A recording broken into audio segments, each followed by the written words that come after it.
സാംസങ്ങിന്റെ Samsung A90 എന്നുള്ള ഫോണിന്റെ കൂടെ അനൗൺസ് ചെയ്ത മറ്റൊരു ഫോണാണ് സാംസങ് A70. ഈ ഒരു ഫോണ് 30,000 രൂപ പ്രൈസ് റേഞ്ചിലാണ് വരുന്നത്.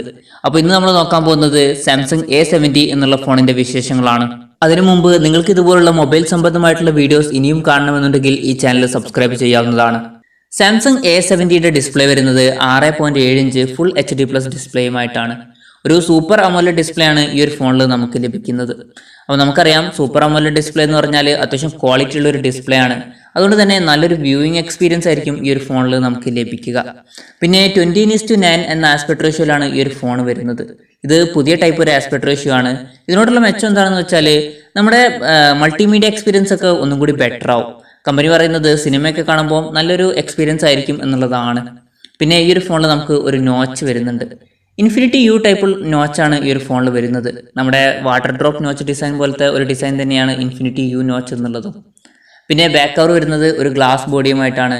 നമ്മുടെ ബാക്ക് കവറിൽ ലൈറ്റൊക്കെ തട്ടുമ്പോൾ ഒരു റെയിൻബോ ടൈപ്പ് ഒരു റിഫ്ലക്ഷൻ ഒക്കെ ലഭിക്കുന്നുണ്ട്. നമ്മുടെ സാംസങ് A50 കണ്ടിട്ടുള്ള ഏകദേശം അതുപോലത്തെ ഒരു ഡിസൈൻ തന്നെയാണ് ഈ ഒരു ഫോണിലും വരുന്നത്.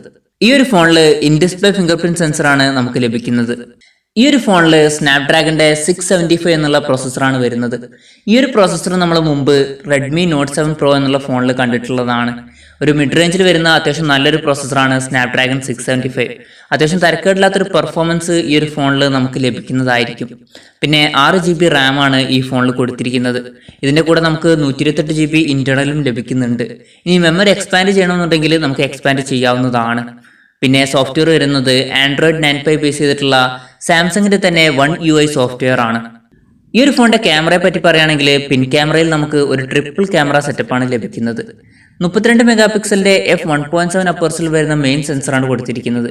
ഇതിന്റെ കൂടെ നമുക്ക് 8 മെഗാ പിക്സലിന്റെ f2.2 അപ്പേഴ്സിൽ വരുന്ന ഒരു അൾട്രാ വൈഡ് ലെൻസും ലഭിക്കുന്നുണ്ട്.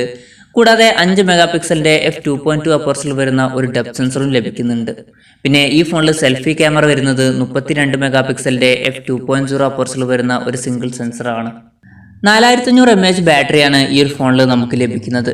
4500 mAh എന്ന് പറയുമ്പോൾ അത്യാവശ്യം നല്ലൊരു ബാറ്ററി ബാക്കപ്പ് നമുക്ക് ലഭിക്കുന്നതാണ്. പിന്നെ 25 വാട്ടിന്റെ ഫാസ്റ്റ് ചാർജിങ്ങും ഈ ഒരു ഫോണിൽ സപ്പോർട്ട് ചെയ്യുന്നുണ്ട്. അപ്പോൾ ഈ ഒരു ഫോണിന്റെ മെച്ചം എന്താണെന്ന് വെച്ചാൽ നല്ലൊരു ബാറ്ററി ബാക്കപ്പും നമുക്ക് ലഭിക്കുന്നുണ്ട്. ഇതിന്റെ കൂടെ തന്നെ 25 വാട്ടിന്റെ ഫാസ്റ്റ് ചാർജിങ്ങും സപ്പോർട്ട് ചെയ്യുന്നുണ്ട്. ഈ ഒരു ഫോൺ ഇപ്പോൾ ഇന്ത്യയിൽ റിലീസായിട്ടില്ല, ചൈനയിലാണ് ഇപ്പോൾ റിലീസായിട്ടുള്ളത്. ഈ ഒരു ഫോണിന്റെ വില വരുന്നത് ഏകദേശം 31,000 രൂപയാണ്. ഈ ഒരു ഫോൺ ചൈനയിൽ റിലീസായ ടൈമിൽ തന്നെ നമ്മുടെ ഇന്ത്യൻ വെബ്സൈറ്റിൽ, അതായത് ഇന്ത്യൻ്റെ സാംസങ്ങിന്റെ വെബ്സൈറ്റിൽ അവർ ഈ ഒരു ഫോണിന്റെ കാര്യങ്ങളൊക്കെ ലിസ്റ്റ് ചെയ്തിട്ടുണ്ടായിരുന്നു. അതിനർത്ഥം ഈ ഒരു ഫോൺ ഉടനെ തന്നെ ഇന്ത്യയിൽ റിലീസ് ആവുന്നുള്ളതാണ്. മിക്കവാറും ഈ ഒരു മാസം തന്നെ റിലീസ് ആവുന്നതായിരിക്കും.